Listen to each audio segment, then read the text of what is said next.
दोस्तों, आज के वीडियो में हम बात करेंगे कि कैसे आप आलू और प्याज का होलसेल का बिजनेस कैसे शुरू कर सकते हो। अगर आप आलू और प्याज का होलसेल का बिजनेस शुरू करना चाहते हो तो सबसे पहले तो मैं ये बताऊंगी कि आप माल कहाँ से खरीदेंगे और सस्ते से सस्ता माल कहाँ पे मिलता है।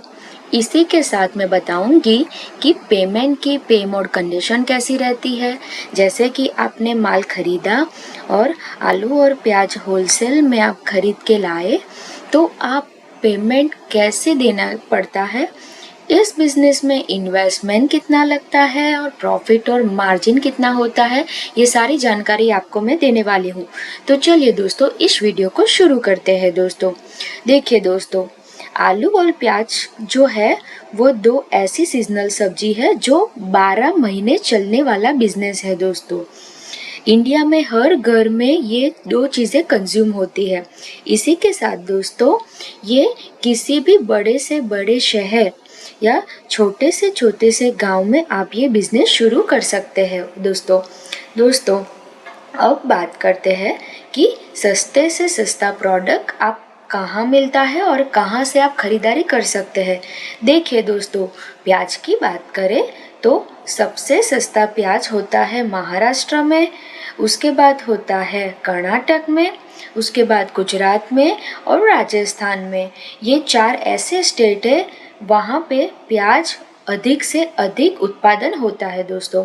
और इनमें से किसी भी स्टेट से अगर आप खरीदते हैं तो आपको सस्ते से सस्ता प्याज मिल जाएगा। दोस्तों अगर आप इंडिया से बाहर से देख रहे हैं तो आपके कंट्री में भी ऐसे कुछ स्टेट होंगे, ऐसे कोई जगह होगी जहाँ से आप प्याज का उत्पादन बहुत ज़्यादा होता है। देखिए दोस्तों, जहाँ पे ज़्यादा उत्पादन होता है वहाँ से अगर कोई प्रोडक्ट आप खरीदते हैं तो वो प्रोडक्ट आपको सस्ते में मिल जाता है। दोस्तों इसी का साथ दोस्तों मैं आपको बताने चाहूँगी कि ये एक सीजनल प्रोडक्ट होता है। मतलब कि ये हो गया कि आप मान लीजिए कि महाराष्ट्र में मार्च में इसकी खेती होती है, तो कर्नाटक और गुजरात में ये मान लीजिए कि अगस्त और सितंबर में होती है। दोस्तों तो आप सबसे पहले पता करना होगा कि किस एरिया में किस टाइम पे सबसे ज़्यादा इसकी पैदावार हो रही है। दोस्तों और दोस्तों 1-2 महीने ऐसे भी होते हैं प्याज के कि जब आपने देखा होगा कि प्याज की कीमत 80 रुपये, 100 रुपये, 150 रुपये तक चली जाती है। वो इसीलिए होती है क्योंकि हमारा जो प्याज है वो आउट ऑफ इंडिया भी जाता है दोस्तों, एक्सपोर्ट भी किया जाता है दोस्तों। और बहुत हम इसमें इनकम आपको मिल सकती है। काफ़ी चीज़ें इंडिया से एक्सपोर्ट इंपोर्ट की जाती है दोस्तों। पिछली बार गवर्नमेंट में बैन भी लगाया था दोस्तों। उस टाइम पे क्या होता था दोस्तों कि प्याज की पैदावार कम हो जाती है, तब प्याज कम मिलना शुरू हो जाता है। उस टाइम पे प्याज की प्राइस जो है वो ज़्यादा चली जाती है। अब मैं आपको बताऊंगी कि आप ज़्यादा से ज़्यादा मुनाफा कैसे कमा पाएंगे। दोस्तों देखिए दोस्तों, आप क्या कर सकते हैं कि हमारे किसान तुरंत ही जैसे खेती होती है तुरंत ही बेच देते हैं।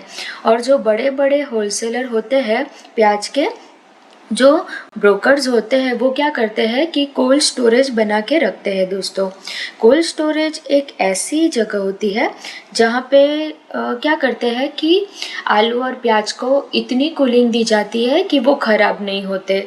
और जब वो 2-3 महीने बाद अच्छा रिटर्न देने लगते हैं उस टाइम पे उसको बेचा जाता है। दोस्तों तो इसको कोल्ड स्टोरेज कहते हैं। दोस्तों दोस्तों अगर आप ये बिज़नेस शुरू करना चाहते हो तो कोल्ड स्टोरेज ज़रूर बनाइए कि आप ज़्यादा मुनाफा कमा सके। दोस्तों अब दोस्तों हम बात करते पेमेंट की। तो दोस्तों उससे पहले मैं आपको बताऊंगी कि जो आलू प्याज होते हैं वो ट्रकों के या फिर गाड़ी के थ्रू आप तक पहुंचा दिया जाता है। जिस भी किसान से आप लेते हैं वो आपको ट्रक के थ्रू, गाड़ी के थ्रू या फिर ऑटो रिक्शा के थ्रू वो आपको भेज देगा। दोस्तों इसमें 2 तरीके से आप खरीदारी कर सकते हैं। फर्स्ट होती है ब्रोकर के थ्रू। दोस्तों जो एजेंट होते हैं दोस्तों, कुछ किसान और आपके बीच में, वो क्या करते हैं कि आपको अच्छी रेट प्रोवाइड करते हैं और उनका 1 और 1.5% कमीशन होता है दोस्तों। कुछ लोग 1% भी लेते हैं, कुछ लोग 2% भी लेते हैं।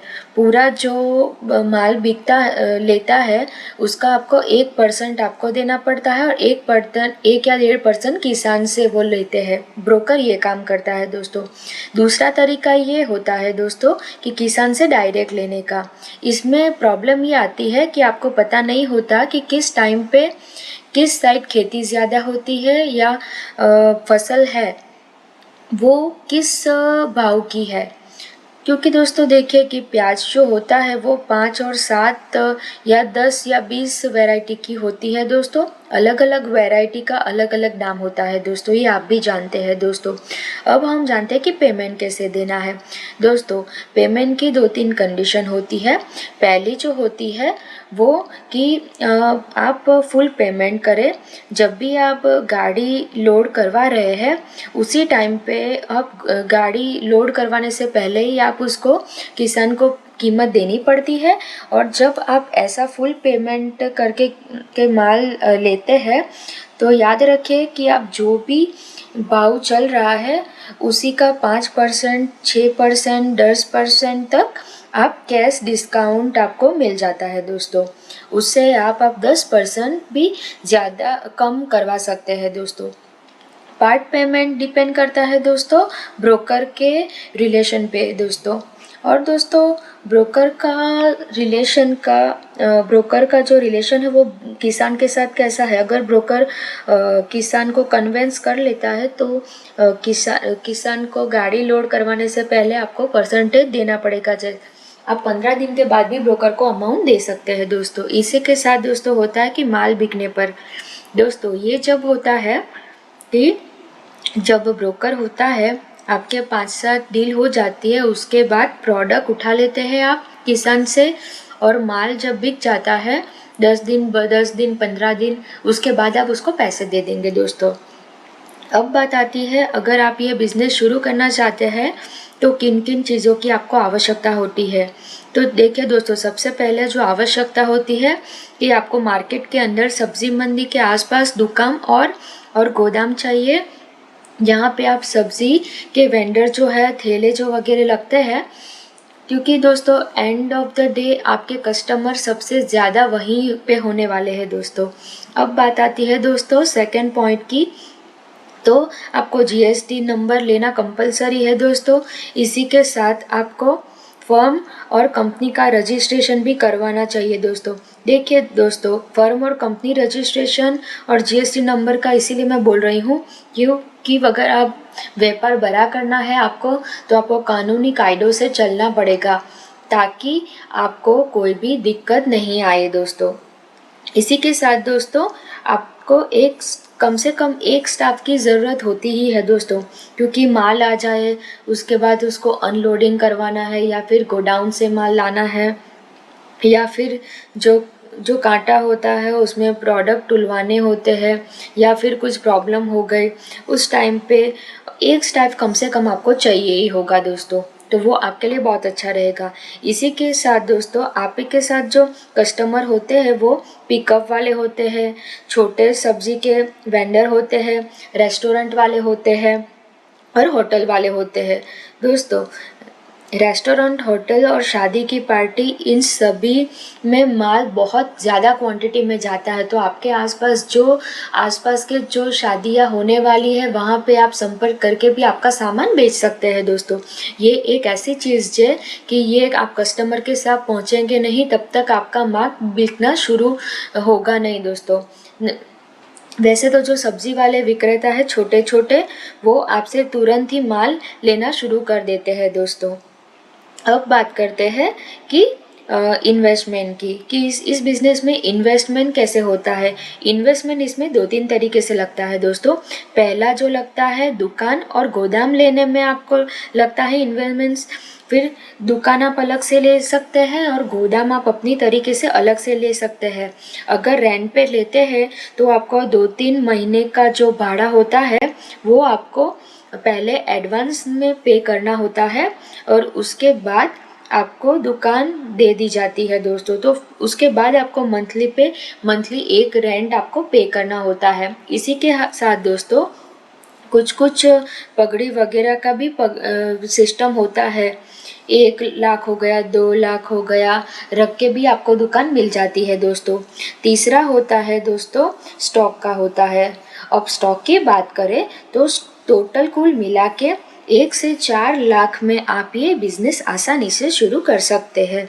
और अगर ये आप खुद की पिकअप ले आते हो तो इस बिजनेस में आपको और भी सहूलियत हो जाती है।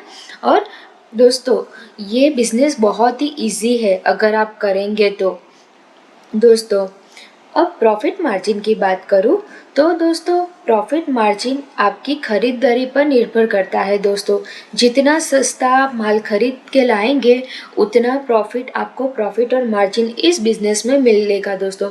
और ये बहुत ही सेंसिटिव बिजनेस है दोस्तों, और ये मीडियम रिस्क का बिजनेस है, क्योंकि दोस्तों इसके भाव उतार चढ़ाव करते हैं बट इतना भी फ्लक्चुएट नहीं होता है कि 100 रुपये किलो का या फिर 200 रुपये किलो में आपको मिल जाएंगे। तो इसमें 1 रुपये 1.5 रुपये का उतार चढ़ाव मिलता रहता है दोस्तों, और धीरे धीरे आपको इसमें अमाउंट ज़्यादा मिलती रहेगी दोस्तों। इसी के साथ दोस्तों अगर आप कोल्ड स्टोरेज बनाते हो तो आपको अच्छा खासा आप कमा पाएंगे। जब आप इस प्रोडक्ट की कीमत होती है उस टाइम पे आप प्रोडक्ट बेचते हैं तो बहुत अच्छा मुनाफा आप कमा पाएंगे दोस्तों। इसी के साथ दोस्तों सामान्यतः ये 10% से 50% का ये बिजनेस है दोस्तों, और ये बहुत ही प्रॉफिट देने वाला बिजनेस है दोस्तों। और ये डिपेंड करता है कि आप कितना टर्न रिटर्न लेते हैं दोस्तों। तो दोस्तों आप मेरे से कुछ भी पूछना चाहता है तो किसी की भी प्रोडक्ट का बिजनेस आप करना चाहते, आपको कुछ समझ नहीं आ रहा है या कोई भी मंडी के बारे में आप पूछना चाहते हैं तो आप अपना नाम, प्रोडक्ट का नाम और आपका सवाल मुझे कमेंट बॉक्स में कमेंट कर दीजिए, मैं आपको आंसर दे दूंगी। धन्यवाद दोस्तों।